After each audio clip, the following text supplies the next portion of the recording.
We're going to start off tying a sexy 60s crab. I came up with this a number of years ago in the Bahamas, purely by accident. I took mylar down and colored mylar and found out the internal part of this particular mylar is dyed and it looks like Antron, but you get different colors, and you can see why we ended up calling it the sexy 60s, because we got some bright colors there. And they call it, in the Umpqua catalog, they call it a rainbow color, for lack of better terms. So anyway, but that's the only, or one of the few materials I took to the Bahamas, and it panned out that the bonefish love it and the permit do also. So I'm going to start with an 800 Tiemco 800S hook. I'm going to place it in a vise here. Okay, and I have tied using other colors of thread. It seems that the pink is a key color for the Bahamas. And I have, when I travel to Central America, I will switch this out to chartreuse thread occasionally. So I'm going to wrap the body, the thread base.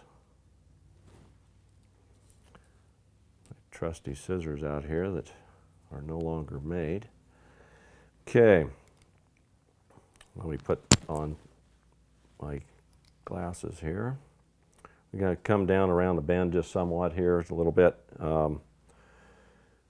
This is tan Marabou, and I do prefer as light a tan as you possibly get. This tends to fish a little better than the darker colored Marabous, at least in my opinion. Sure seems like it. So we're going to anchor a portion of that down, make sure it's nice and fluffy.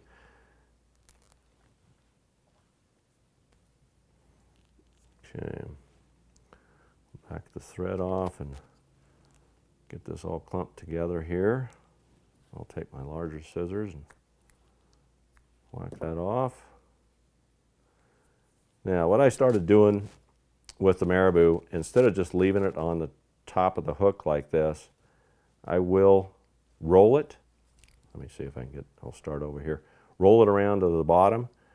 This pattern is fished upside down, and you'll see it cover the hook, and it tends to maybe hide the hook somewhat when you're fishing it. Okay, we wrap it down a little ways, come back up. We're not worried about how this looks at this point in time. I'll come down here, pinch the Marabou. Okay, we're going to take some wiggle legs. I believe this is number 39. It might be the brown 39. I'm not quite sure, but anyway, with the orange tips. These are being used a lot these days, but this is a key. These legs are a key color. I moisten the Marabou down a little bit to get it out of the way. Try not to get hooked. Okay. This is kind of a unique pattern in a sense. My first permit that I caught, the crabs that I used to tie had very short legs. Now I have reverted into very long legs, and they seem to work a lot better. So we'll anchor the legs right there, and don't worry about where they go, and don't worry about length or anything else. I mean, you don't attach them too long, but 2-3 inches. Let them hang back at the back. They do not have to be even. Don't worry about that. Bring your thread forward. Come up towards the eye. Put a thread base there. Now I will apply some head cement. Just give it a good coat. Okay, then I will attach real eyes. Gold or silver, although I prefer gold. We'll anchor them down at the front there. Leave a little bit of room because we're going to attach a weed guard up front.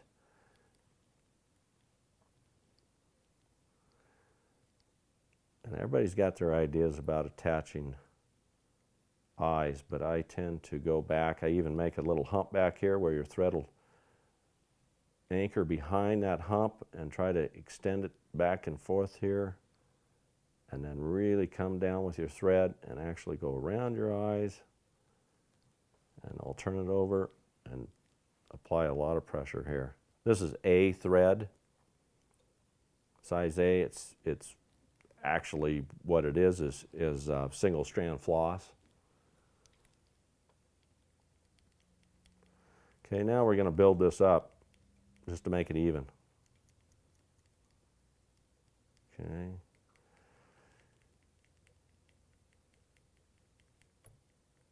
It does not have to look pretty, but this one's coming out pretty good. But again, it doesn't have to be completely uniform. At this point in time, we're going to take the little eyes. Again, I like these colors, this bright orange. Little stick-on eyes. I'm going to put those. This is the time to do this. Don't do it at the end, because you got full working focus or whatever right on your eyes, so you can get them in here, and we'll put some head cement on there so we can stick them in and permanently they won't pop out. Okay, some more head cement. Put a nice glob inside each one of them. Don't put too much so it doesn't, run all over the place. And then redo the body. Like so. Make a good base of head cement over the thread. Okay. Now we're going to attach our pretty colors. And I have drawn this up or written it up as like start with a pink and then go to a blue or whatever, back and forth at a certain color combination. To be honest with you, what I do anymore is I make sure the yellowish green or the light chartreuse or whatever you want to call it is in combination or next to the blue, because it tends to really set those colors off. But I will start with pink. And this all gets diluted quite a lot when you fish it. The pink actually, I mean, if you can see the color pink, it's not real bright, but once you start fishing this, and between the salt water and possibly the sun, that dilutes down quite a bit. But this crab, when you put it on the bottom of a sandy flat, it pretty much disappears. Okay, we're going to attach it by a loop right there. We just loop it around like so, and we'll secure it just like that. Come around and just set that like that. Okay, and the other side we'll do some green. I'll get some colors picked here.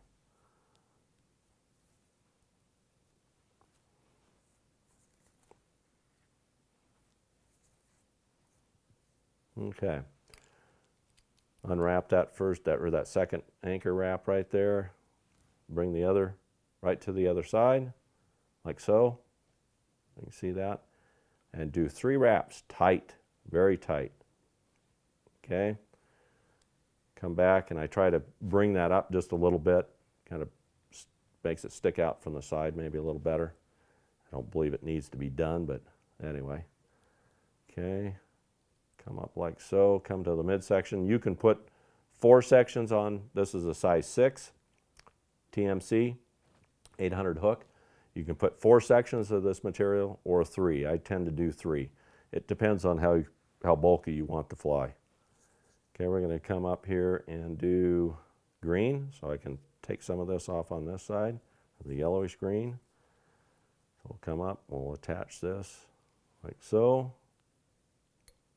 Bring it into place. Blue, remember I said that I like the blue next to the yellowish green like that. Tends to set those colors off even though they're very bland. Okay, anchor it down, 3 wraps. 3. Okay, come up about 2/3 of the way up or so, and your fly is starting to take shape. We'll cut some blue off right there. We'll put the blue over here next to the yellowish green again, like so. I don't have my other color, which is pink, cut yet, so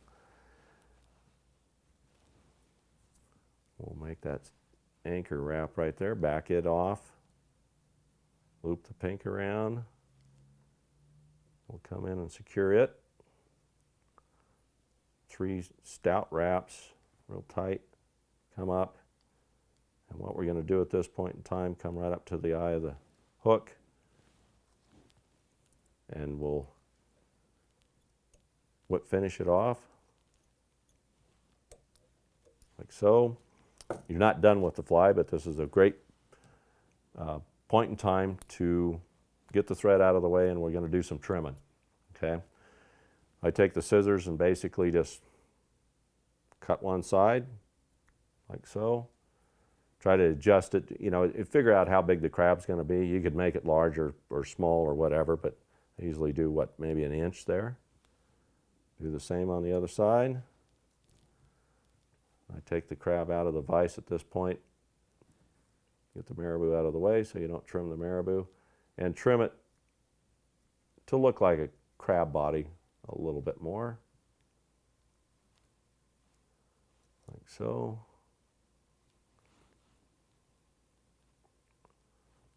Okay. And again, you could make these larger if you would like, but I tend to like this size. Fishes well. And you can take your scissors and flare out the material if you would like. Okay. What I did mention at first, that I will at this point in time, these are size 5/32 eyes. You can do 3/16 also. That size tends to work very well. In Central America, I tend to fish the 5/32. In Florida and the Bahamas and things, I'll fish the 3/16 on this size of hook. I'll actually even tie them with bead chain for bonefish that are stationed way up on the flats when they're slack tied. Okay, we're going to flip the fly over in the vise. At this point in time, we're going to put just a light layer of head cement here. A lot of these steps, you want this to dry, of course, before we go into putting easy shape, which will glue our legs in. This is pearl easy shape. And we'll let that head cement dry just for a little bit here. And we're going to put brown wiggle legs off to the side. And that's what these guys look like.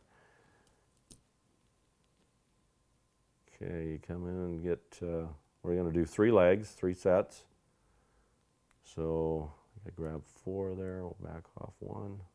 There we go. Cut them at the end. I've actually even taken a brown Marcolot and even darkened these tips on these legs a little bit more. But if you can pick that up, there's some little shiny specks in there, and they do have brown tips. I've asked the fish a long time ago, and they said they love this pattern, so I don't argue with them. But I will mention this as we're waiting for the head cement to dry. The first 5 permit that I cast this fly to, 4 of them ate. So the odds are quite good. It's definitely a confidence builder for chasing permit. And what's kind of odd, you know, the guides in Central America, they like the darker patterns. But I've had a number of times friends would come back from those trips and say that the lighter colors, like this one, outperform the darker ones. It's quite a meal to be throwing at bonefish. A lot of times the guides, if you're going on a guided trip to the Bahamas or to places like that, and your guide, of course, they have confidence in certain flies. A lot of times people don't realize that these flies, even though they look big, bulky, and what have you, that they're definitely still better than a smaller pattern to throw at bonefish, especially the Bahama bonefish where they're quite large. You'll bring them a lot quicker to the fly. Fishing a gotcha and things like that, they're very effective, but I personally don't like to wait for that fish to get the response. I've had fish over 10 pounds, bonefish, come from 20 feet away to eat this fly. They either hear it, which they do. They like that noise because it must represent something like a crab with crab claws, you know, popping.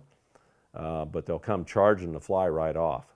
And just like permit on big bonefish, I let this fly drop to the bottom and make sure you get their attention, let the fly drop to the bottom, and they'll come up and tail on it. And then you hit them. Okay, we're going to Now put easy shape glue right on the bottom of the fly. Not too much. And get it to come out here without an explosion. Come on. There we go. Now this comes out milky white. If we were to look at this in an hour, it takes a little bit for this to dry. This dries not unlike pearl flashabou or whatever. So, and I found this out, you know, again by accident. I didn't know what that stuff would do, but this is a quick, easy way. There's a lot of ways to attach legs to crabs. The merkin crab is tied in and so on and so forth. You can actually put thread in there and anchor them down in between your pieces of yarn as you're tying this. But I prefer to do it this way because once you get the glue set or put it on like that, you can lay your legs in there and go to your next fly. It's just that quick and easy. Okay, we're gonna, with a bodkin, push this glue, this easy shape, inside our yarn material here. Got to get it embedded there a little bit. Then we're just going to place our legs like so. I'm going to hold these so they don't fall off so you can see those like that. Okay. Push them in. The key to attaching these legs, make sure you take a bodkin and really push on them. Because that glue, it seems like it creates a hollow cylinder almost around these legs, and they will slip out eventually. But once you take your bodkin and start pushing them, it anchors them down a lot more, and it tends to affix the glue to the legs a little better. The glue will adhere to the leg itself. I used to use crazy glue and things like that, but it doesn't work like this. Once it tends to eat these legs and they'll break and everything else. There's no remedy to how you place these. I just get them on there, separated equal to your eye, and that's all you need. It's not regulated that you have them a 1/4 inch apart or whatever, so it doesn't matter how they look to the fish.